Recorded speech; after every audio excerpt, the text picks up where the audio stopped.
ഒരുപക്ഷെ നിങ്ങൾക്കറിയാൻ വയ്യാത്ത മറ്റൊരു കാര്യം കൂടി ഞാൻ ചൂണ്ടിക്കാണിക്കാൻ ആഗ്രഹിക്കുകയാണ്. ഗുരുദേവൻ എഴുതിയ ഒരു കൃതിയിൽ മുഹമ്മദ് നബിയെ പേരെടുത്ത് പരാമർശിച്ചിട്ടുണ്ട്. ഒരുപക്ഷെ മൗലവി അടക്കം പലർക്കും അതറിയാം എന്ന് ഞാൻ കരുതുന്നില്ല. SNDP യോഗത്തിൻ്റെ സെക്രട്ടറി അവറുകൾ ഇവിടെ പ്രഭാഷണം നടത്തിയപ്പോൾ ശ്രീനാരായണ ഗുരുദേവൻ അദ്ദേഹത്തിൻ്റെ ആ ഗ്രന്ഥത്തിൽ മഹാനായ പ്രവാചകനെ പരാമർശിച്ചതിനെക്കുറിച്ച് ഒരു പക്ഷേ മുസ്ലിം സഹോദരങ്ങൾക്ക് അറിയില്ലായിരിക്കാം, അവർ കേട്ടിട്ടില്ലായിരിക്കാം എന്ന് പറഞ്ഞത് അദ്ദേഹത്തിന് സംഭവിച്ച ഒരു പിഴവാണെന്ന് സൂചിപ്പിക്കുക. അനുകമ്പാ ദശകം എന്നൊരു കൃതി ശ്രീനാരായണ ഗുരുദേവൻ രചിച്ചിട്ടുണ്ട്. ആ കൃതിയിൽ ഇപ്രകാരം പറയുന്നു: പുരുഷാകൃതി പൂണ്ട ദൈവമോ നരദിവ്യാകൃതി പൂണ്ട ധർമ്മമോ പരമേശ പവിത്രപുത്രനോ കരുണാവാൻ നബി മുത്തുരത്നമോ.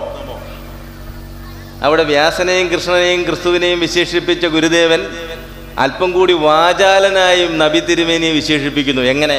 കരുണാവാൻ നബി മുത്തുരത്നമോ. അനുകമ്പാ ദശകം നിങ്ങൾക്ക് എവിടെയും വായിക്കാൻ കിട്ടും, വാങ്ങിക്കാൻ കിട്ടും. വായിക്കുക. ഞാൻ ഇവിടെ വന്ന് ഒരു വേദിയിൽ പങ്കെടുക്കുമ്പോൾ ആവശ്യമില്ലാതെ എന്തെങ്കിലും പൊങ്ങച്ചം പറഞ്ഞിട്ട് പോകണം എന്ന് വിചാരിച്ച് പറയുന്നതല്ല. വളരെ കൃത്യമായി അത് എനിക്ക് നിങ്ങൾക്ക് നൽകാൻ കഴിയുന്നതുകൊണ്ട് പറയുന്നതാണ്. ഞങ്ങളത് നന്നായി കേട്ടിട്ടുണ്ട്, നന്നായി വായിച്ചിട്ടുണ്ട്, ഞങ്ങളത് ധാരാളം പ്രസംഗിച്ചിട്ടുണ്ട്. കരുണാവാൻ നബി മുത്തുരത്നമോ എന്നാണ് നാരായണ ഗുരുദേവൻ വിശേഷിപ്പിച്ചിട്ടുള്ളത്. കാരുണ്യത്തിന്റെ അതിരേകം നിറഞ്ഞു നിൽക്കുന്ന ആ നബി തിരുമേനിയെ വിശേഷിപ്പിച്ചത് പോരാഞ്ഞിട്ടായിരിക്കാം മുത്തുരത്നം എന്ന് വിശേഷിപ്പിച്ചിരിക്കുന്നു ഗുരു. അപ്പോൾ ഒരു മുത്തിന് തുല്യമായി, പൂർണ്ണതയ്ക്ക് തുല്യമായി, ശ്രേഷ്ഠതയ്ക്ക് തുല്യമായി, നൈർമല്യത്തിന് തുല്യമായി നാരായണ ഗുരുദേവൻ ആ കൃതിയിലൂടെ നബിയെ വർണ്ണിച്ചിട്ടുണ്ട്. ഞങ്ങളത് നന്നായി കേട്ടിട്ടുണ്ട്, നന്നായി വായിച്ചിട്ടുണ്ട്, ഞങ്ങളത് ധാരാളം പ്രസംഗിച്ചിട്ടുണ്ട്. എന്ന് മാത്രമല്ല, ഇപ്പോഴും ഞാൻ പ്രസംഗിക്കാൻ വേണ്ടി കരുതി കുറിപ്പെടുത്തു വന്ന പ്രഭാഷണത്തിൻ്റെ ആ മഹത്വജനങ്ങളുടെ കൂട്ടത്തിൽ വളരെ പ്രധാനപ്പെട്ട ഒന്ന് അത് തന്നെയായിരുന്നു. പുരുഷാകൃതി പൂണ്ട ദൈവമോ നരദിവ്യാകൃതി പൂണ്ട ധർമ്മമോ പരമേശ പവിത്രപുത്രനോ കരുണാവാൻ നബി മുത്തുരത്നമോ. ഇത് ഇന്ന് ഞാനിവിടെ ശശി സാർ പറഞ്ഞതിൻ്റെ പേരിൽ പറയല്ല. ഇന്നലെ 10,000 പങ്കെടുത്ത തിരുവനന്തപുരത്തെ കല്ലറ ജംഗ്ഷനിൽ മന്ത്രി VS ശിവകുമാർ ഉദ്ഘാടനം ചെയ്ത യോഗത്തിൻ്റെ മുഖ്യപ്രഭാഷകനായിരുന്ന ഈ വിനീതൻ അവിടെ വെച്ചും പറഞ്ഞു, ശ്രീനാരായണ ഗുരുദേവന് ഈ പ്രവാചകനെ അറിയാം. മതനേതാക്കന്മാരും ആചാര്യന്മാരും തമ്മിൽ അറിയാത്തവരും തമ്മിലടിക്കാൻ പ്രേരിപ്പിക്കുന്നവരുമാണ് എന്നുള്ള അന്ധമായ വിശ്വാസത്തിൻ്റെ ആ മേലാപ്പതിൻ്റെ മൂടുപടം ഈ ലോകത്തിൻ്റെ അന്തരീക്ഷത്തിൽ നിന്ന് എത്രയും വേഗം മാഞ്ഞു പോകേണ്ടിയിരിക്കുന്നു. ഇത് തന്നെ നമ്മൾ ഒരിടത്തല്ല, ഈ കഴിഞ്ഞ ദിവസങ്ങളിലൊക്കെ പലയിടങ്ങളിലോടി പ്രഭാഷണം നടത്തുകയായിരുന്നു. അതുകൊണ്ടാണ് ഇന്ന് നിങ്ങളുടെ മുമ്പിൽ വന്നപ്പോൾ എനിക്ക് സൗണ്ടില്ലാത്തത്. നിങ്ങൾക്ക് മനസ്സിലാവുന്നുണ്ടാവും, എൻ്റെ സൗണ്ട് നഷ്ടപ്പെട്ടിരിക്കുന്നു. അപ്പോൾ അതുകൊണ്ട് വളരെ പ്രധാനപ്പെട്ട ഈ യാഥാർത്ഥ്യത്തെ തന്നെയാണ് മഹാനായ പ്രവാചകൻ സല്ലല്ലാഹു അലൈഹി വസല്ലം തങ്ങളുടെ ഈ ജീവിതത്തിൽ നമ്മൾ ഒന്നാമതായി ഉൾക്കൊള്ളേണ്ടത് എന്ന് തന്നെ പറയാനാണ് ഒരുപക്ഷെ ശശി സാർ അത് സൂചിപ്പിച്ചില്ല എങ്കിലും ഈ വിനീതനടക്കമുള്ളവരോട് വന്നത്. അതായത് പ്രവാചകൻ ലോകഗുരുവാണ്, ലോകത്തിൻ്റെ മുഴുവൻ നേതാവാണ്.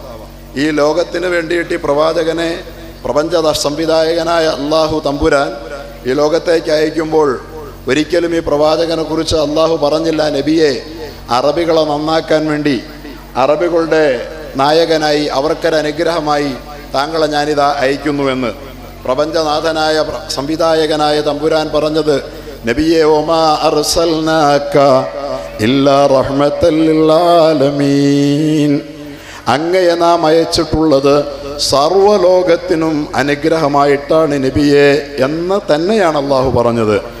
മുസ്ലിം സഹോദരങ്ങൾക്കോ അല്ലെങ്കിൽ അറേബ്യൻ ജനതയ്ക്കോ ആഫ്രിക്കക്കാരനോ യൂറോപ്യനോ മാത്രമല്ല, ലോകത്ത് വിൻഡീസ് മുതൽ മൊറോക്കോ വരെ പ്രവാചകന്റെ കാലത്ത് വരെ തന്നെ വ്യാപിച്ച യൂറോപ്പിൻ്റെയും ഏഷ്യയുടെയും ആഫ്രിക്കയുടെയും ഭൂഖണ്ഡങ്ങളിലെ ജനജീവിതത്തിൻ്റെ ചിന്തകളിലും ജീവിതത്തിലും അതിശക്തമായി സ്വാധീനം ചെലുത്തിയ മഹത്തായ ഈ ജീവിത സന്ദേശം ഏതെങ്കിലും ഒരു പ്രത്യേക ജനവിഭാഗത്തിനുള്ളതല്ല, മുഴുവൻ മാനവികതയ്ക്കും അനുഗ്രഹമായിട്ട് തന്നെയാണെന്ന് പടച്ചതമ്പുരാൻ പറഞ്ഞു എന്നുള്ളത് അഭിമാനത്തോടുകൂടി മുസ്ലിം സമുദായം അനുസ്മരിക്കുകയാണ്.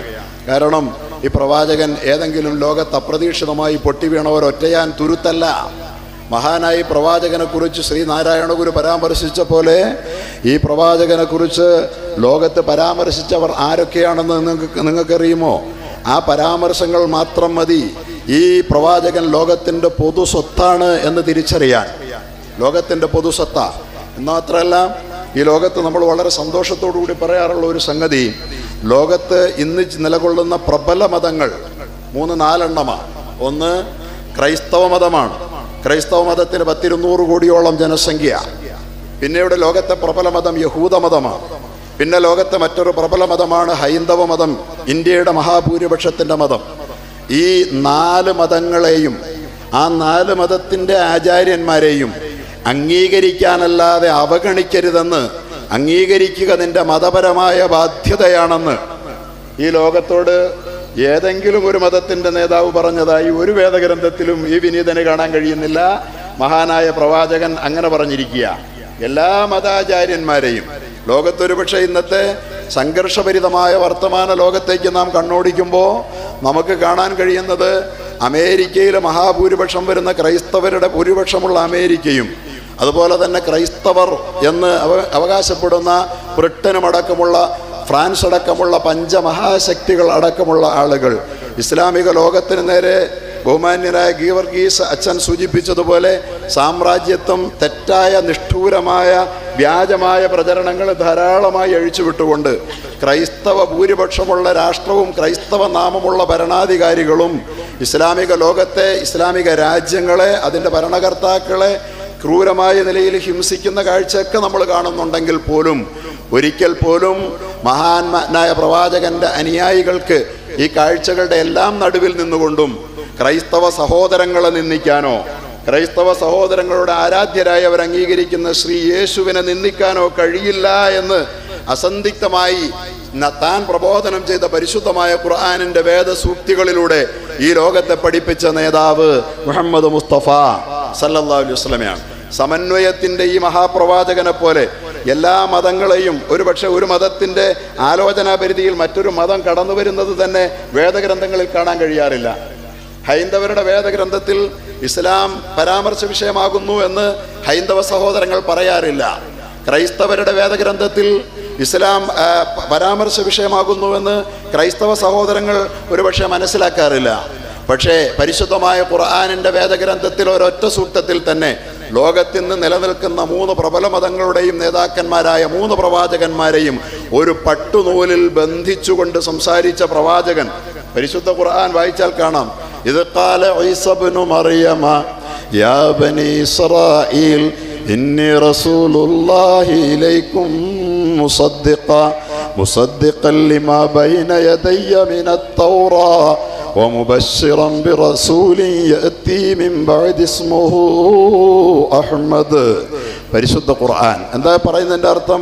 മറിയമിൻ്റെ പുത്രനായ യേശു പറഞ്ഞത് നിങ്ങൾ ഓർക്കുക തന്നെ വേണം. ഖുർആൻ പറയുകയാ, മുഹമ്മദ് നബിയുടെ നാവ് കൊണ്ട് ലോകം കേൾക്കുകയാ. മറിയമിൻ്റെ പുത്രൻ യേശു പറഞ്ഞത് നിങ്ങൾ ഓർക്കുക.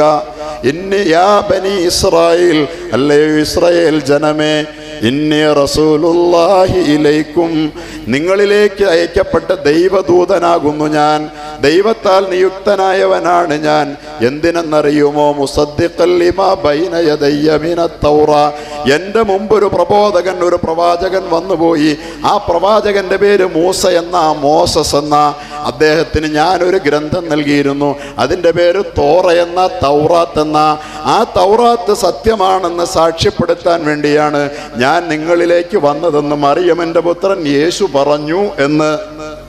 അപ്പോ ക്രൈസ്ത്യാനിയുടെ ദൈവവും ക്രിസ്ത്യാനികൾ ദൈവമാണെന്ന് വിശ്വസിക്കുന്ന ശ്രീ യേശുവും അത് മുസ്ലിമീങ്ങൾ പ്രവാചകനാണെന്നാണ് അംഗീകരിക്കുന്നതെങ്കിലും അതുപോലെ തന്നെ യഹൂദ മതത്തിൻ്റെ ദൈവപുത്രൻ്റെ ദൈവികമായ ആചാര്യനായി അംഗീകരിക്കപ്പെടുന്ന മോസസും ഇവിടെ ഒരുമിപ്പിക്കപ്പെടുകയാണ്. ഇവിടെ അവസാനിപ്പിക്കുന്നില്ല, ആ സൂക്തം തുടരുകയാണ്.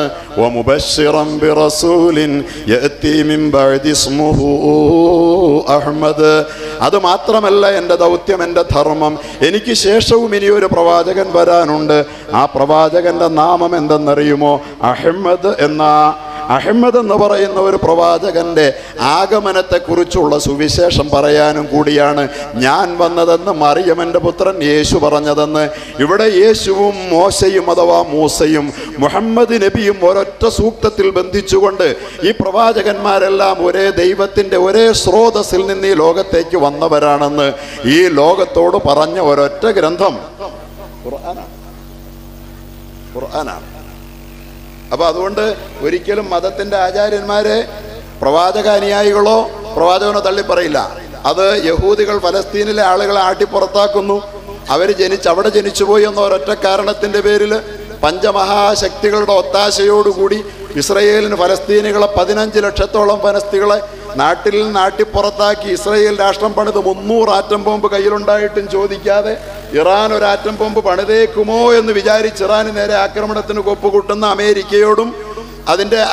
അമേരിക്കയോടും ആ അമേരിക്കയെ കുരങ്ങ് കളിപ്പിക്കുന്ന ഇസ്രയേലിനോടുള്ള വിരോധത്തിന്റെ പേരിൽ ഈ മോസ പ്രവാചകനെ തള്ളിപ്പറയാൻ മുസ്ലിമിന് പറ്റുമോ? പറ്റില്ല, ഒരിക്കലും പറ്റില്ല. അതുപോലെ ജോർജ് ബുഷ് പോലുള്ള കിങ്കരന്മാരുണ്ടെന്നുള്ളത് കൊണ്ട് മറിയമ്മന്റെ പുത്രനായ യേശുവിനെ തള്ളാൻ മുഹമ്മദ് നബിയുടെ അനുയായികൾക്ക് പറ്റുമോ?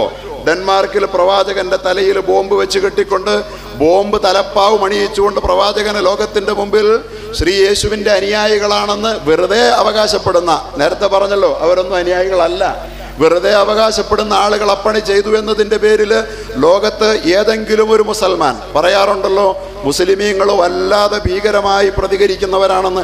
ശരി, ഞാനത് വാദത്തിന് വേണ്ടി സമ്മതിച്ചുകൊണ്ട് തന്നെ പറയുകയാണ്. ഭീകരമായി പ്രതികരിക്കുന്ന ഏതെങ്കിലും ഒരു മുസ്ലിം ഇതിനൊരു പ്രതികാരമാകട്ടെ, ബദലുക്ക് ബദലിരിക്കട്ടെ, ശ്രീ യേശുവിൻ്റെ തലയിലെ മുൾക്കിരീടത്തിൻ്റെ സ്ഥാനത്തൊരു ബോംബ് തലപ്പായിരിക്കട്ടെ എന്ന് പറഞ്ഞുകൊണ്ട് അവർക്കുണ്ടല്ലോ പുസ്തകങ്ങൾ, അവർക്കുണ്ടല്ലോ മാസികകൾ, അവർക്കുണ്ടല്ലോ പത്രങ്ങൾ. ഏതെങ്കിലും ഒരു പത്രത്തിൽ മുസൽമാൻ, ആർജവമുള്ള ആദർശബോധമുള്ള ഒരു മുസൽമാൻ എപ്പോഴെങ്കിലും ശ്രീ യേശുവിൻ്റെ തലയിൽ ഒരു ബോംബ് വരച്ചു വെച്ചോ? എന്താ വെക്കാഞ്ഞേ? പറ്റില്ല, പ്രവാചകൻ സമ്മതിക്കില്ല. അവര് തെറ്റ് ചെയ്താലും ശരി, നാം ആ പ്രവാചകന്മാരുടെ അനുയായികളോടും പ്രവാചകന്മാരോടും തെറ്റ് ചെയ്തുകൂടാ. ഇങ്ങനെ പഠിപ്പിക്കുന്ന വളരെ വ്യക്തമായി അവരുടെ പേര് ചൊല്ലി പറഞ്ഞോണ്ട്, അതുപോലെ തന്നെ അവരെ ആദരിക്കണമെന്ന് പറഞ്ഞുകൊണ്ട് ഇവിടെ പഠിപ്പിക്കപ്പെട്ട ഒരു മഹത്തായ ആഗോള പ്രത്യയശാസ്ത്രം മഹാനായ പ്രവാചകൻ മുഹമ്മദ് മുസ്തഫ പ്രബോധനം ചെയ്തു എന്നുള്ളത് ഈ മഹാഗുരുവിൻ്റെ ലോക നേതാവ് എന്ന സ്ഥാനത്തിന് അടിവരയിടുന്നു എന്ന് സൂചിപ്പിക്കാൻ ഞാൻ ആഗ്രഹിക്കുകയാണ്. ഇത് പറയുമ്പോൾ മഹാനായ പ്രവാചകനെ കുറിച്ച് മറ്റ് വേദഗ്രന്ഥങ്ങൾ പറഞ്ഞില്ലെന്നാണോ നിങ്ങൾക്ക് കരുതുന്നത്? ശ്രീ യേശു പ്രവചിച്ച പ്രവാചകനാണിത്. പറഞ്ഞല്ലോ, ഖുർആൻ പറഞ്ഞു, ശ്രീ യേശു പറഞ്ഞു, പിന്നീട് അഹമ്മദ് എന്ന് പറയുന്ന പ്രവാചകൻ വരുമെന്ന്. ഖുർആൻ അങ്ങനെ പറഞ്ഞത്. പക്ഷേ അത് ശരിയാണെന്ന് ഉറപ്പാകണമെങ്കിൽ അത് എവിടെ കാണണം? അത് ബൈബിളിൽ കാണണം.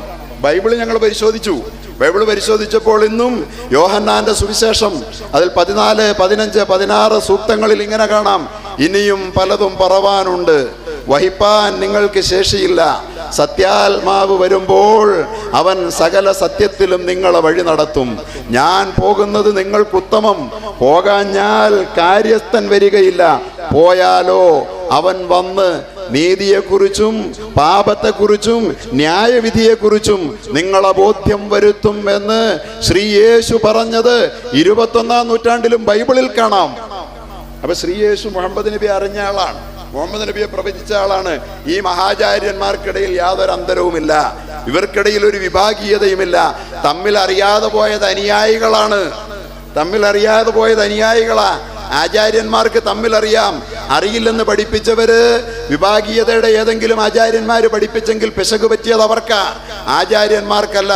ഞാൻ വിനീതമായി പറയട്ടെ, ഇനിയും പലതും പറവാനുണ്ടെന്ന് ശ്രീ യേശു പറയുമ്പോ തൻ്റെ പ്രവചനങ്ങൾ, തൻ്റെ സന്ദേശങ്ങൾ ഇവിടം കൊണ്ട് അവസാനിക്കുന്നില്ല എന്ന് വ്യക്തമായി പറഞ്ഞു. വഹിപ്പാൻ ശേഷിയില്ലാത്തൊരു ജനമാണ് നിങ്ങൾ. സത്യാത്മാവ് വരുമ്പോൾ അത് പറയുമെന്ന് പറഞ്ഞു. യേശു ഇത് പറഞ്ഞേച്ചു പോയതിനു ശേഷം ലോക ചരിത്രത്തിൽ ഏതെങ്കിലും ഒരു വ്യക്തി ശ്രീ യേശു പറഞ്ഞ ആ വ്യക്തിയാണ് ഞാൻ എന്ന് പറഞ്ഞുകൊണ്ട് ഈ ലോകത്ത് വന്നോ? ഒരാൾ വന്നോ? ശ്രീ യേശു പറഞ്ഞ ആ വ്യക്തി ഞാനാന്ന് പറഞ്ഞ ആരെങ്കിലും വന്നു? ഒരാൾ മാത്രം. ആരാ അത്? സത്യാത്മാവെന്ന് ലോകം മുഖത്തു നോക്കി വിളിച്ച ഒരൊറ്റ മനുഷ്യൻ. ലോക ചരിത്രത്തിൽ, നമ്മൾ ലിഖിതമായ ചരിത്രത്തിൽ ഇന്ന് വരെ ഒരു മനുഷ്യന്റെ മുഖത്തു നോക്കി മാത്രമേ സമകാലിക സമൂഹം സത്യാത്മാവെ, വിശ്വസ്ത, സത്യസന്ധ എന്ന് വിളിച്ചതറിയാവൂ. അർസല അംബിയാവി ഫത്താന ബിസ്സിദ്ഖി വത്തബ്ലീഗി വൽ ആമാന. മഹാനായ പ്രവാചകൻ മുഹമ്മദ് നബി 40 വയസ്സ് വരെ നബിയായി അറിയപ്പെടാതെ ജീവിച്ച അദ്ദേഹത്തിൻ്റെ യൗവന നാളുകളിൽ ആ സമൂഹം, അറേബ്യൻ സമൂഹം അദ്ദേഹത്തിൻ്റെ മുഖത്തു നോക്കി വിളിച്ചിരുന്നത് എന്തെന്നാ? അൽ അമീൻ, വിശ്വസ്തൻ എന്ന്. ശ്രീ യേശു എന്താ പറഞ്ഞത്? സത്യാത്മാവ് വരുമ്പോ സത്യത്തിൽ വഴി നടത്തുമെന്ന്. ഞാൻ ചോദിക്കട്ടെ, ശ്രീ യേശുവിന് ശേഷം എവിടെയെല്ലാം വഴി നടത്തണം?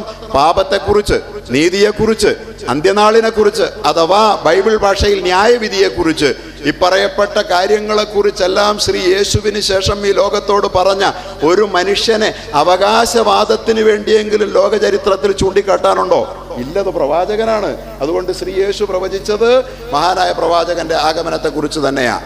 ഈ ലോക ചരിത്രത്തിൽ ശ്രീ യേശുവിൻ്റെ ആ പിന്മുറക്കാരൻ ലോകത്തിന്റെ ഏതെങ്കിലും അജ്ഞാതമായ ദിക്കിൽ ജനിച്ച് ആരും അറിയാതെ ആറടി മണ്ണിൽ മറഞ്ഞു പോയാൽ പോരാ. ആ മനുഷ്യൻ ശ്രീ യേശുവിനെ പോലെ പ്രസിദ്ധനാകണം. 200 കോടി അനുയായികളെ ഈ ലോകത്ത് ഉൽപ്പാദിപ്പിച്ച ശ്രീ യേശുവിനെ പോലെ പ്രസിദ്ധനാകണം. ശ്രീ യേശു പറഞ്ഞ സന്ദേശങ്ങളൊക്കെ ലോകത്തോട് ഒരിക്കൽ കൂടി ഉരുക്കിട്ട് പറയണം, ഉരുക്കഴിച്ച് പറയണം.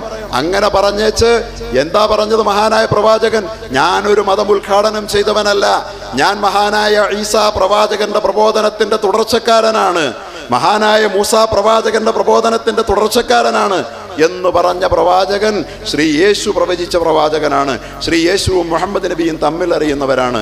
ഹൈന്ദവ വേദഗ്രന്ഥങ്ങളിലും ഇല്ലേ മഹാനായ ഒരുപക്ഷെ ഇന്ത്യ കണ്ട എക്കാലത്തെയും ആത്മീയ ആചാര്യന്മാരിൽ അധകൃത പിന്നോക്ക ജനവിഭാഗങ്ങളെ വെറും മൃഗതുല്യരായി കണക്കാക്കി വേട്ടയാടപ്പെട്ടിരുന്നതിൻ്റെ പേരിൽ ഇന്ത്യ രാജ്യത്തെ ഏറ്റവും മഹാനായ ലോകമറിയുന്ന ഹിന്ദു ശ്രീ സ്വാമി വിവേകാനന്ദൻ പറഞ്ഞതെന്താ?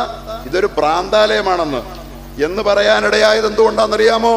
ഈ രാജ്യത്ത് ജീവിക്കുന്ന മനുഷ്യർക്ക്, പട്ടികൾക്കും പശുക്കൾക്കും ലോകത്ത് വഴി നടക്കാം, മനുഷ്യന് തെരുവിൽ നടന്നുകൂടാ എന്ന് ഭ്രാന്തമായ പ്രത്യയശാസ്ത്രം ചമച്ച് തൊട്ടുകൂടാത്തവർ, തീണ്ടിക്കൂടാത്തവർ, ദൃഷ്ടിയിൽ പെട്ടാലും ദോഷമുള്ളോർ, കെട്ടില്ലാത്തോർ, തമ്മിലുണ്ണാത്തോരിങ്ങനെ ഒട്ടല്ല ഹോജാതി കോമരങ്ങൾ. ഇമ്മട്ടിൽ ഞാൻ വൈക്കത്താണ് ഈ കഴിഞ്ഞ 2 ദിവസത്തിനപ്പുറം പ്രസംഗിച്ചത്. ഇന്നലെ കല്ലറയിൽ, മിനിയാന്ന് വൈക്കത്തായിരുന്നു. വൈക്കം സത്യാഗ്രഹത്തിന്റെ നാട്ടിൽ ഗാന്ധിജി വന്നിറങ്ങി അധകൃതർക്ക് ക്ഷേത്രപ്രവേശനം അനുവദിച്ചു കൊടുത്ത നാട്ടിൽ, നമ്മുടെ 20-ാം നൂറ്റാണ്ടിൽ ഇവിടെ സംഭവിക്കുകയുണ്ടായി. അവിടെ അവർക്ക് മോചനം നൽകിയ മഹാനായ ശ്രീ നാരായണ ഗുരു, അദ്ദേഹം മഹാനായ പ്രവാചകനെ ആദരപൂർവമേ സ്മരിച്ചിട്ടുള്ളൂ. ഓർക്കുക, മഹാനായ ശ്രീ നാരായണ ഗുരുവിനോളം ഒരു പക്ഷേ മുസ്ലിം സമുദായം ആദരിക്കുന്ന ആത്മീയ ആചാര്യന്മാർ വളരെ കുറവാണ്. ഏറെ നമ്മൾ ആദരിക്കാറുണ്ട്. കാരണം എന്താ? അദ്ദേഹത്തിന്റെ സന്ദേശം, പരിശുദ്ധ പ്രവാചകൻ ഈ ലോകത്ത് പഠിപ്പിച്ച മഹത്തായ സന്ദേശവുമായി സത്യത്തിൽ ഒട്ടിയാ നിൽക്കുന്നത്. അതുപോലെ മഹാനായ പ്രവാചകന് ശേഷം അങ്ങനെ ഈ ലോകത്ത് പറഞ്ഞ ആരുമില്ല.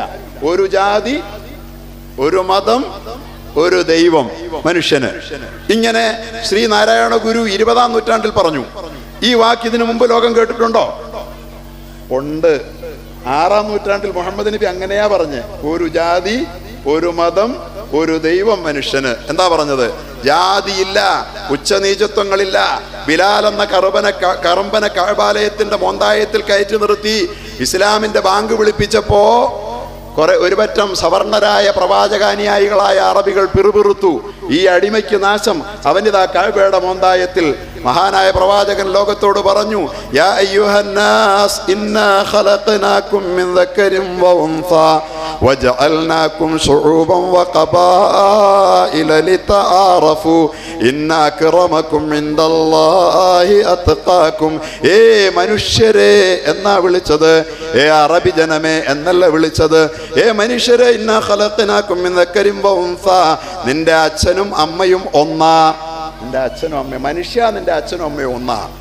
ആഫ്രിക്കൻ മനുഷ്യ, അന്റാർട്ടിക്കയിൽ മനുഷ്യനുണ്ടെങ്കിലേ മനുഷ്യ, അമേരിക്കൻ മനുഷ്യ, യൂറോപ്യൻ മനുഷ്യ, നിന്റെ അച്ഛനും അമ്മയും ഒന്നാണ്. വജഅൽനാകും ശുഊബൻ വഖബായില ലിതആറഫു. ഒരമ്മ പെറ്റ മക്കളിൽ കറുത്തവനും വെളുത്തവനും ഉണ്ടാകുന്ന പോലെ മാത്രമേ ഉള്ളൂ. ഇന്ന അക്രമക്കും ഇൻദല്ലാഹി അത്ഖാക്കും. 6-ാം നൂറ്റാണ്ടിൽ പ്രവാചകൻ ഇത് പറഞ്ഞു. കൂട്ടത്തിൽ ഒന്നോടെ പറഞ്ഞു, അറബിത്വത്തിന്റെ പേരിലാണോ മേനി നടിക്കുന്നത്? അറബിത്വത്തിന്റെ, അറബി ദേശീയതയുടെ പേരിൽ അറബികൾക്ക് വല്ലാത്ത അഹങ്കാരമാ. ഈ അടുത്ത കാലത്ത് മരിച്ചുപോയ ഖദാഫിയൊക്കെ അറബി ദേശീയതയുടെ വക്താവാ. ബിലാദ തഖദ്ദിമഹാ على كل ملتي ومن أجلها فطر ومن أجلها سمي سلام على كفر يوحد بيننا وأهلا وسهلا بعده بجهنم. ഖദ്ദാഫിയുടെ അറബികൾ പാട്ടുപാടിയത് അങ്ങനെയാ. ദേശീയതയ്ക്കാണ് ഒന്നാം സ്ഥാനം കൊടുക്കേണ്ടത്, ലോകമാനവികതയ്ക്കല്ലെന്ന്. നമുക്ക് അംഗീകരിക്കാൻ പറ്റുമോ? ശ്രീനാരായണ ഗുരു അംഗീകരിക്കുമോ? ഗാന്ധിജി അംഗീകരിക്കുമോ? ലോകമേ തറവാട് തനിക്ക് ചെടികളും പുൽകളും പുഴുക്കളും കൂടിത്തൻ കുടുംബക്കാർ. അതാണ് ലോകമാനവികത. ഇത് ഗാന്ധിജിയെ കുറിച്ച് വള്ളത്തോൾ പാടിയതാ. ഗാന്ധിജി 20-ാം നൂറ്റാണ്ടിൽ ഇത് പറയും മുമ്പ്, ശ്രീനാരായണ ഗുരു ഇത് പറയും മുമ്പ്, ആ മഹത്തായ ദർശനം ലോകത്തോട് അവിടെ നിന്നുകൊണ്ട് 6-ാം നൂറ്റാണ്ടിലെ അറബികളോട് പ്രവാചകൻ പറയുകയാ, അലാ ലാ ഫളല ലി അറബി അലാ അജമി. ഒരറബിക്കും ഒരനറബിയേക്കാൾ ഒരു മഹത്വമില്ലടാ. ഇന്ന് 21-ാം നൂറ്റാണ്ടിൽ ഒരു ഇന്ത്യക്കാരനും ഒരു അനിന്ത്യക്കാരനേക്കാൾ ഒരു മഹത്വമില്ലെന്ന് വല്ലോനും പറഞ്ഞ് നമ്മൾ വെടിവെച്ചു കൊല്ലും. ശരിയല്ലേ? ഒരു ഇന്ത്യക്കാരനല്ലാത്ത ഒരാളേക്കാൾ ഒരു മഹത്വമില്ല എന്ന് പറഞ്ഞാൽ ഇവൻ ദേശദ്രോഹിയാന്നും പറഞ്ഞ് നമ്മൾ വെടിവെച്ചു കൊല്ലും. പ്രവാചകൻ 6-ാം നൂറ്റാണ്ടിൽ ലോകത്തോട് പറയാ, അലാ ലാ ഫളല ലി അറബിയ്യിൻ അലാ അജമിയ്യിൻ ഇല്ലാ ബിത്തഖ്വ. ദൈവഭയമുണ്ടോ? ദൈവ നിയമങ്ങളെ സൂക്ഷിച്ച് സഹോദര സ്നേഹത്തോടു കൂടി ലോകത്ത് ജീവിക്കുന്നുണ്ടോ?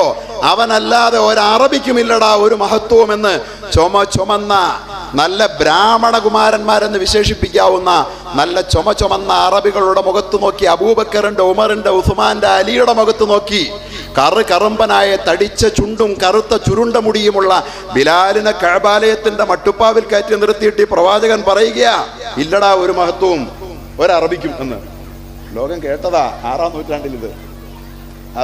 അതിനുശേഷം അതിനെ അതിൻ്റെതായ തനിമയിൽ പിന്നീട് 20-ാം നൂറ്റാണ്ടിൽ ശ്രീനാരായണ ഗുരു അവതരിപ്പിച്ചു. അതുകൊണ്ട് ലോകത്ത് ജീവിക്കുന്ന മുഴുവൻ മുസ്ലിമീങ്ങൾക്കും, വിശിഷ്യ അദ്ദേഹത്തെ അറിയുന്ന കേരള മുസ്ലിമീങ്ങൾക്ക് ശ്രീനാരായണ ഗുരുദേവനോട് വലിയ ആദരവാണ്. കാരണം ജാതീയത തുടച്ചു നിൽക്കാൻ പിന്നെ അദ്ദേഹം ശ്രമിച്ചു. ഗാന്ധിജിയോടും ഇഷ്ടമാണ്, പക്ഷെ ഗാന്ധിജി അത്രയും നാരായണ ഗുരുവിനോളം ജാതിയുടെ വിഷയത്തിൽ ഉയർന്നിരുന്നില്ല. അതാണ് ഇതിന്റെ യാഥാർത്ഥ്യം. പക്ഷെ ഗാന്ധിജിയോടും നമുക്ക് ആദരവാ, മതസ്നേഹത്തിന് വേണ്ടി പ്രോത്സാഹിപ്പിച്ച. അങ്ങനെ ലോകത്തെല്ലാ പ്രവാചകന്മാരും പ്രവചിച്ച, മനുഷ്യർക്കിടയിൽ ഹൃദയത്തിലേക്ക് സ്നേഹത്തിന്റെ പട്ടുനൂൽ പാലം പണിത. ഇതാരാ പറയുന്നേ? ഞാനല്ല. സ്വർഗത്തിൽ നിന്ന് ഹൃദയത്തിലേക്കൊരു പട്ടുനൂൽ പാലം പണിത പ്രവാചക. സ്വർഗത്തിൽ നിന്ന് ഹൃദയത്തിലേക്കൊരു പട്ടുനൂൽ പാലം പണിത പ്രവാചക.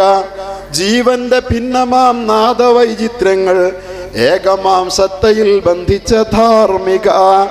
ജീവന്റെ ഭിന്നമാം നാദവൈചിത്രങ്ങൾ ഏകമാം സത്തയിൽ ബന്ധിച്ച ധാർമ്മിക.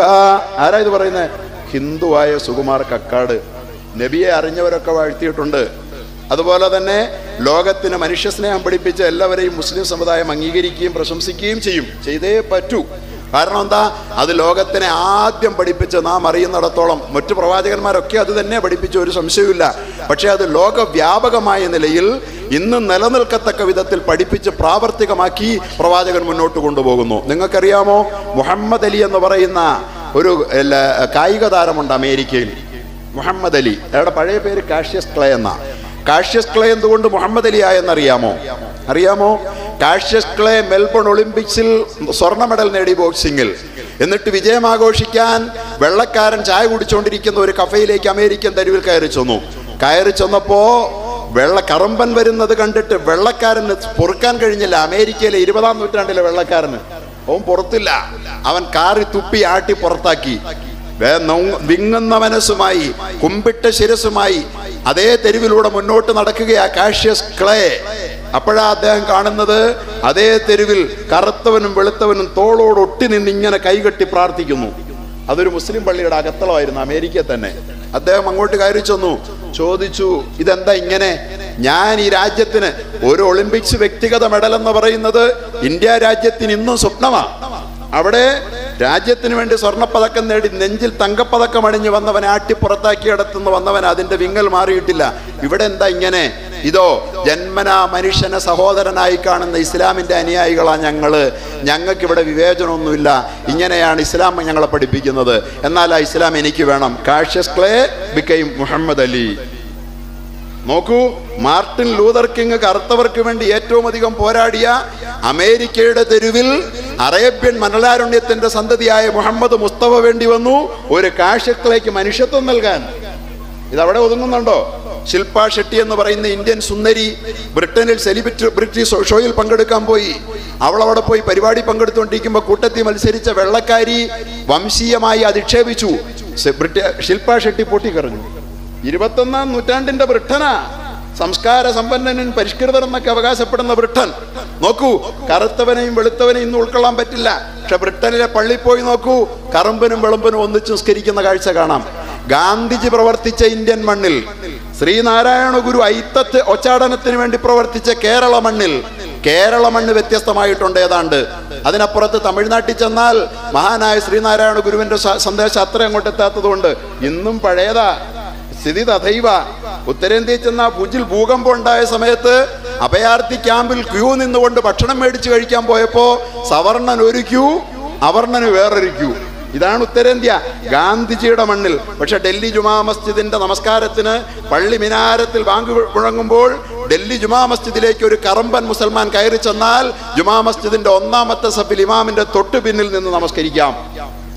ഇന്ത്യൻ തെരുവിൽ ഗാന്ധിജി പ്രവർത്തിച്ച ഇന്ത്യൻ തെരുവിൽ, അതുപോലെ തന്നെ മഹാനായ നാരായണ ഗുരു പ്രവർത്തിച്ച ഇന്ത്യ രാജ്യത്ത് ഈ സ്വാതന്ത്ര്യം പൂർണ്ണാർത്ഥത്തിൽ പ്രാവർത്തികമായി കാണാൻ അറേബ്യയുടെ പ്രവാചകൻ വരേണ്ടി വരുന്നു എന്നത് യഥാർത്ഥത്തിൽ ഈ പ്രവാചകന്റെ, നേരത്തെ അദ്ദേഹം സൂചിപ്പിച്ചതുപോലെ, വ്യക്തിഗതമായ മാഹാത്മ്യമല്ല, ദൈവം അദ്ദേഹത്തെ നേരിട്ട് അയച്ചതുകൊണ്ടാണ്. അല്ലാതെ പ്രവാചകൻ എന്ന് പറയുന്ന വ്യക്തിയുടെ മഹത്വമല്ലത്, ദൈവം അയച്ചതുകൊണ്ടാണ്. അതുകൊണ്ടാണ് ദൈവവുമായി ബന്ധമുള്ള ആചാര്യന്മാരെല്ലാം ഈ പ്രവാചകന്മാരെ പ്രശംസിച്ചിട്ടുള്ളത്. നല്ലവരായ മഹത്തുക്കളെല്ലാം ഈ പ്രവാചകനെ പാടിപ്പോയിട്ടുള്ളത്. ശ്രീയേശു പ്രശംസിച്ച, ശ്രീനാരായണ ഗുരു പ്രശംസിച്ച, അതുപോലെ തന്നെ സുകുമാർ കക്കാട് പ്രശംസിച്ച് പാടിയത് എന്താണ്? ജീവൻ സ്വർഗത്തിൽ നിന്ന് ഹൃദയത്തിലേക്കൊരു പട്ടുനൂൽപ്പാലം പണിത പ്രവാചക, ജീവന്റെ ഭിന്നമാം നാദവൈചിത്ര്യങ്ങൾ ഏകമാം സത്തയിൽ ബന്ധിച്ച ധാർമ്മിക, തമ്മിലിടഞ്ഞും അഹങ്കരിച്ചും കരൾ കൊത്തിപ്പറിച്ചും ചവച്ചും പുളച്ചാർത്ത ഗോത്രക്കുറുമ്പിനെ കാട്ടു ക്രൗര്യങ്ങളെ ശാന്തി സങ്കീർത്തനമാക്കിയ നായക. സുകുമാർ കക്കാട് വന്നിക്കണ്ടേ അവരെ നമ്മൾ ഒരു ഹിന്ദു എന്ന് പറഞ്ഞ് നിന്ദിക്കുക? ഇതുപോലെ മനോഹരമായി പാടാൻ ഒരു മുസ്ലിം കവിക്ക് പറ്റിയിട്ടുണ്ടോ? നബിയെ അറിഞ്ഞവർ, ആ മഹാപ്രഭാവന്റെ ഉജ്ജ്വല സംഭാവനകൾ തിരിച്ചറിഞ്ഞവർ ഇമ്മട്ടിലാണ് പാടി പ്രകീർത്തിച്ചു പോയത്.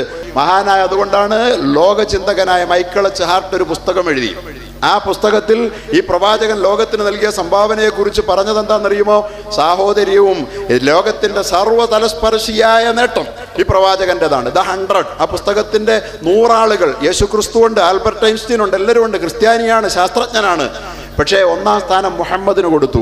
അപ്പോ ആളുകൾ നെറ്റിച്ചുളിച്ചു. അദ്ദേഹം അതിന് ആ പുസ്തകത്തിൽ മറുപടി എഴുതി, my choice of Muhammad to lead the list of the world's most influential persons may surprise some readers and may be questioned by others. ഞാൻ ഈ ലോക ചരിത്രഗതിയിൽ ഏറ്റവും കൂടുതൽ പാദമുദ്ര പതിപ്പിച്ച 100 വ്യക്തികളെ കണ്ടെത്തി തയ്യാറാക്കിയ പട്ടികയുടെ 1-ാം സ്ഥാനം അലങ്കരിക്കാൻ വേണ്ടി മുഹമ്മദിനെ കണ്ടെത്തിയതിൽ അത്ഭുതപ്പെടുന്നവരുണ്ടാകാം, എന്നെ ചോദ്യം ചെയ്യുന്നവരുമുണ്ടാകാം, എനിക്കറിയാം. But he was only man in the history. പക്ഷേ അദ്ദേഹം മാത്രമാണ് ചരിത്രത്തിലെ ഒരേ ഒരു നായകൻ ഹു വാസ് സുപ്രീംലി സക്സസ്ഫുൾ, 100% ലോകത്ത് വിജയിച്ച, on both religious and secular levels, മതരംഗത്തും മതേതര രംഗത്തും ലോകത്താകെ ഒരു കറുമ്പനും, ആഫ്രിക്കയിലല്ല, അമേരിക്കയിലല്ല, ഇന്ത്യയിലല്ല, യൂറോപ്പിലല്ല, ഒരു കറുമ്പനും ഒരു പള്ളിയിലും മാറ്റി നിർത്തപ്പെടാത്ത സാഹചര്യം 21-ാം നൂറ്റാണ്ടിലല്ല ഉണ്ടായത്, 6-ാം നൂറ്റാണ്ടിലുണ്ടായി, 21-ാം നൂറ്റാണ്ടിലും നിലനിർത്തി, ലോകം അവസാനിക്കുന്നത് വരെ നിലനിർത്തുന്നതിൽ ഈ പ്രവാചകന്റെ സന്ദേശം വിജയിക്കുന്നത് പ്രവാചകന്റെ വ്യക്തിത്വം മഹത്വപ്പെട്ടതായതോടൊപ്പം തന്നെ അള്ളാഹു നിയന്ത്രിച്ച, ലോകം കാത്തിരുന്ന, കാലം കാതോർത്ത പ്രവാചകനായതുകൊണ്ടാണ്. അതുകൊണ്ട് ഈ പ്രവാചകന്റെ ജീവിത സന്ദേശം നേരത്തെ ഇവിടെ സൂചിപ്പിക്കുകയുണ്ടായി. തൊടരുതെന്ന് പറഞ്ഞപ്പോ, തീണ്ടുമെന്ന് പറഞ്ഞപ്പോ തൊടണമെന്ന് പഠിപ്പിച്ചു പ്രവാചകൻ. സ്നേഹം പ്രസംഗമായിരുന്നു പലർക്കും, പക്ഷെ സ്നേഹം പ്രവർത്തനമാക്കി ഈ പ്രവാചകൻ. അതുകൊണ്ടാണ് ഇത് പ്രാക്ടിക്കലായത്. കാരണം എന്താ? സ്നേഹിക്കുക എന്ന പ്രസംഗം എളുപ്പമാണ്, പക്ഷെ എങ്ങനെ സ്നേഹിക്കണം? പ്രവാചകൻ പറഞ്ഞു, നിനക്ക് നിന്റെ മുന്നിലൂടെ കടന്നു വരുന്ന ഒരു മനുഷ്യ സഹോദരനെ കാണുമ്പോ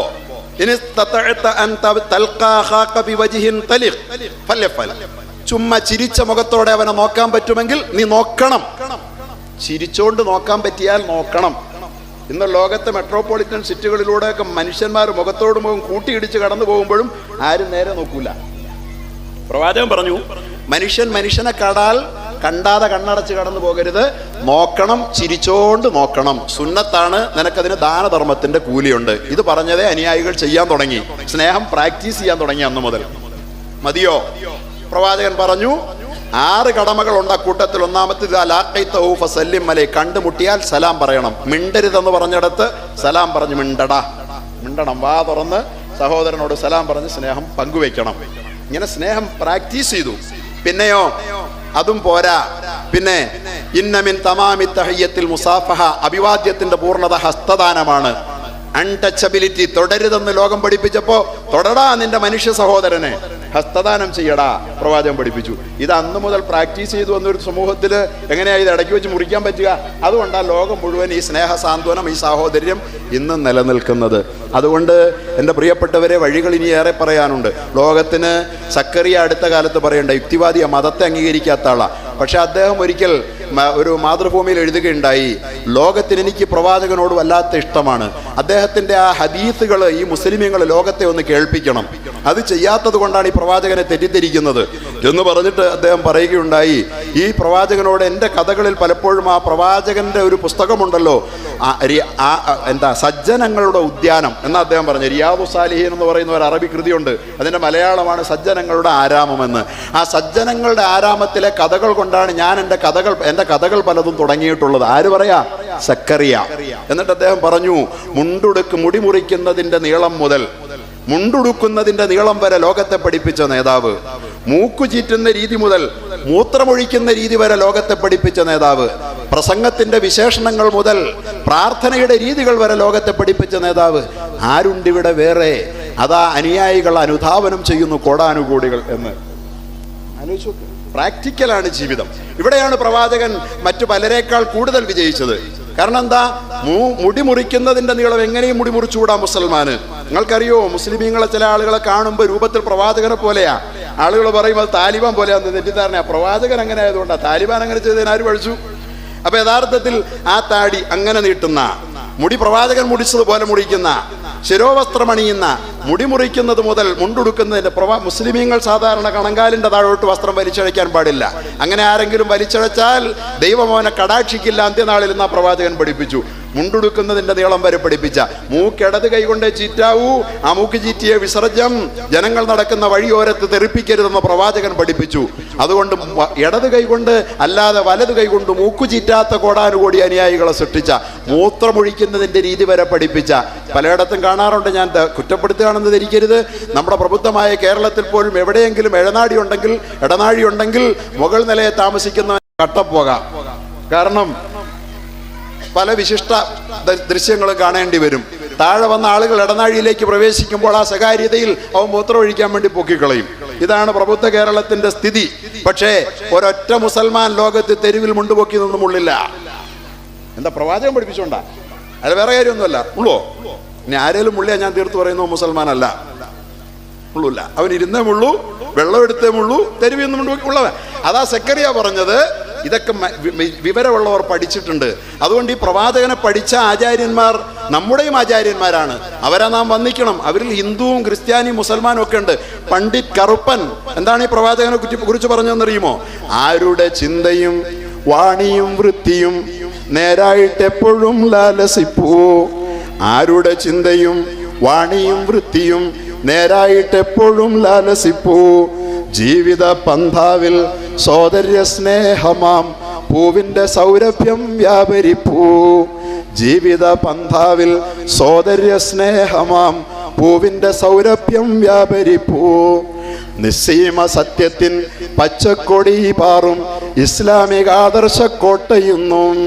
നിസ്സീമ സത്യത്തിൻ പച്ചക്കൊടി പാറും ഇസ്ലാമിക ആദർശ കോട്ടയുന്നും. ഏതൊരു സിദ്ധന്റെ സിദ്ധാന്ത പാറമേൽ ഹാ തങ്കമെന്ന പോൽ ശോഭിക്കുന്നു. ഏതൊരു സിദ്ധന്റെ സിദ്ധാന്ത പാറമേൽ ഹാ തങ്കമെന്ന പോൽ ശോഭിക്കുന്നു. ഇതൊരു മുസ്ലിം പാടിയതല്ല, പണ്ഡിറ്റ് കറുപ്പൻ പാടിയതാ. അങ്ങനെ സർവാചാര്യന്മാരാലും അംഗീകരിക്കപ്പെട്ട, ലോകത്തുള്ള വിവിധ മതാചാര്യന്മാരെ മുഴുവൻ ആദരിക്കാൻ പഠിപ്പിച്ച മഹാനായ ഈ പ്രവാചകന്റെ ജീവിത സന്ദേശം ദൈനംദിന ജീവിതത്തിൽ പ്രാവർത്തികമാക്കുന്ന മുസൽമാൻ. നേരത്തെ പറഞ്ഞു, ഉത്സവത്തിന്റെ വേളകളിൽ അയൽപക്കത്തേക്ക് ശശി സാറ് പറയുണ്ടായി ആ വിഭവം കൊടുത്തയക്കുമെന്ന്. മഹാനായ പ്രവാചകൻ പറയുകയുണ്ടായി, ലൈസൽ മുഅ്മിനുല്ലദി ഇദാ തബഖ്ത മിർഖതൻ ഫാക്തിർ മാഅഹ വതആഹദ് ജീറാനക. നിന്റെ വീട്ടിൽ നല്ല കറി വെച്ചാൽ അതിന്റെ ചാറ് പെരുപ്പിച്ചിട്ട് അതിലൊരു പങ്ക് നിന്റെ അയൽക്കാരന് കൊടുക്കണം. ഞാൻ ഓർക്കുക, പ്രത്യേക വിശേഷ ദിവസങ്ങളിൽ മാത്രമല്ല, അന്നൊക്കെ പണ്ടെൻ്റെയൊക്കെ ചെറുപ്പത്തിൽ മീനോ ഇറച്ചിയോ നല്ല കറിയൊക്കെ ഉണ്ടാകുന്ന അപൂർവമാണ്. പക്ഷെ ഒരു കറി വെച്ചാൽ എൻ്റെ അടുത്ത് താമസിക്കുന്ന രവിച്ചേട്ടൻ്റെയും തങ്കമ്മ ചേച്ചിയുടെയും വീട്ടിലേക്ക് ഒരു തളികയിൽ ഞാൻ കൊണ്ടുപോകും. എൻ്റെ അമ്മ തന്നുവിടുന്ന. അപ്പുറത്ത് താമസിക്കുന്ന പാപ്പച്ചൻ ചേട്ടൻ്റെ വീട്ടിലേക്ക് കൊണ്ടു കൊടുക്കും. അപ്പം എനിക്ക് കലിയ. കാരണം എന്താ, ആകപ്പാടെ ഇച്ചിരിയുള്ള നല്ലൊരു കറി, അതിൽ നിന്ന് പങ്കു കൊടുക്കണു. എന്താ സംഭവം? എൻ്റെ വീട്ടിൽ എൻ്റെ പിതാവ് പറയുന്നത് ഞാൻ കേട്ടിട്ടുണ്ട്, കറി വെച്ചാൽ, അന്ന് ഹദീസൊക്കെ പിന്നെ ഞാൻ പഠിച്ചത്, കറി വെച്ചാൽ അയൽക്കാരൻ അതിൻ്റെ പങ്കു കൊടുക്കണമെന്ന് എൻ്റെ അമ്മ പ്രാക്ടീസ് ചെയ്തതാ. അത് വിശേഷ ദിവസങ്ങളിൽ മാത്രമല്ല, എല്ലാ ദിവസങ്ങളിലും. എന്തേ കമ്പാർട്ട്മെൻറ്റുകളായി, മനസ്സുകൾ കമ്പാർട്ട്മെൻറ്റായി പോയ ആധുനിക ലോകത്തിന്, മതവും ആത്മീയതയും പുരോഗമിച്ചു എന്ന് പറയുന്ന ലോകത്തിന് ഇന്ന് എന്തേ ഇത് കഴിയുന്നില്ല? പ്രവാചക ജീവിതം പ്രാക്ടീസ് ചെയ്യാനാണ് എൻ്റെ പ്രിയപ്പെട്ട സഹോദരങ്ങളെ ഉത്ബോധിപ്പിച്ചുകൊണ്ട് ഞാൻ ഒന്നുകൂടി പറയട്ടെ, ഈ മഹത്തായ സന്ദേശം നിലനിൽക്കണമെങ്കിൽ ആദർശത്തിൻ്റെ അടിത്തറ വേണം. നിസ്സീമ സത്യത്തിൻ പച്ചക്കൊടി പാറും ഇസ്ലാമിക ആദർശ കോട്ടയുന്നും ഏതൊരു സിദ്ധന്റെ സിദ്ധാന്തപ്പാറമേൽ ഹാ തങ്കമെന്ന പോൽ ശോഭിക്കുന്നു. ഞാൻ എൻ്റെ വാക്കുകൾ ഉപസംഹരിക്കുകയാണ്. വാഹിറു ദഅ്വതി അനിൽ ഹംദുലില്ലാഹ്. അസ്സലാമു അലൈക്കും വറഹ്മത്തുള്ളാഹി വബറകാതുഹു.